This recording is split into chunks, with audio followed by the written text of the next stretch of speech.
நண்பர்கள் அனைவருக்கும் வணக்கம். இன்னைக்கு நம்ம அந்த வீடியோல நாடு முழுவதும் ஆதார் அட்டை உள்ளவர்களுக்கு மிக முக்கிய புதிய தகவல் ஒன்று வெளியாகி இருக்கு. சோ அதை பத்தி தான் இப்ப நம்ம பார்க்க போறோம். நாட்டில் ஆதார் அட்டை என்பது அனைவருக்கும் ஒரு முக்கியமான அடையாள ஆவணமாகும். அதோடு அரசின் மானியங்களை பெறுவதற்கு ஆதார் அவசியமாக உள்ளது.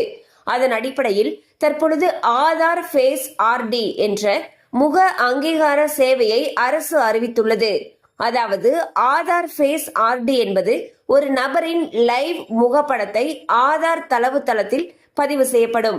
பின்பு தேவைப்படும் பொழுது உண்மையான பக்கத்தில் ஒருவருடைய முகத்தை ஸ்கேன் செய்யப்படும். இதனை ஆதார் டேட்டா பக்கத்தில் பதிவு செய்யப்பட்ட முகத்துடன் ஒப்பிட்டு பொருத்தம் செய்யும் செயல்முறையாகும். அதோடு ஆதார் எண் பதிவு செய்யும் பொழுது அவருடைய முகத்தை வைத்து இது அவர்தானா என்பதை உறுதி செய்ய உதவுகிறது. இதன் மூலம் மோசடிகளை தடுக்க அரசு புதிய சேவையை கொண்டு வந்துள்ளது.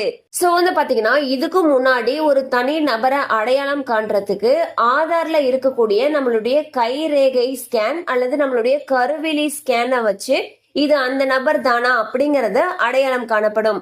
தற்பொழுது புதிதாக ஒரு சேவையை கொண்டு வந்திருக்காங்க. அதாவது ஆதார் ஃபேஸ் ஆர்டி. இல்ல என்ன பண்ணுவாங்க அப்படின்னா ஒரு நபருடைய முகத்தை ஸ்கேன் பண்ணிட்டு ஆதார் தளத்துல வச்சுக்குவாங்க. ஸோ நம்ம தேவைப்படுறப்போ நம்மளுடைய முகத்தை ஸ்கேன் பண்ணி இது ஏற்கனவே இருக்கக்கூடிய அதாவது பதிவு செய்யப்பட்ட அந்த முகத்தோட பொருந்துதா அப்படிங்கறத வச்சு கன்ஃபார்ம் பண்றதாக சொல்லியிருக்காங்க. ஸோ இந்த புதிய சேவையினால பெருமளவு பல மோசடிகள் தவிர்க்கப்படும் என்றும் எதிர்பார்க்கப்படுகிறது. கண்டிப்பா இந்த அப்டேட்ஸ் உங்களுக்கு பயனுள்ளதா இருந்திருக்கும் நம்புறோம். மேலும் இது போல அப்டேட்ஸ் உங்களை உடனே ரீச் ஆகணும்னு நினைச்சீங்கன்னா நம்ம சேனலோட தொடர்ந்து இணைந்திருங்கள். தேங்க்யூ ஃபார் வாட்சிங்.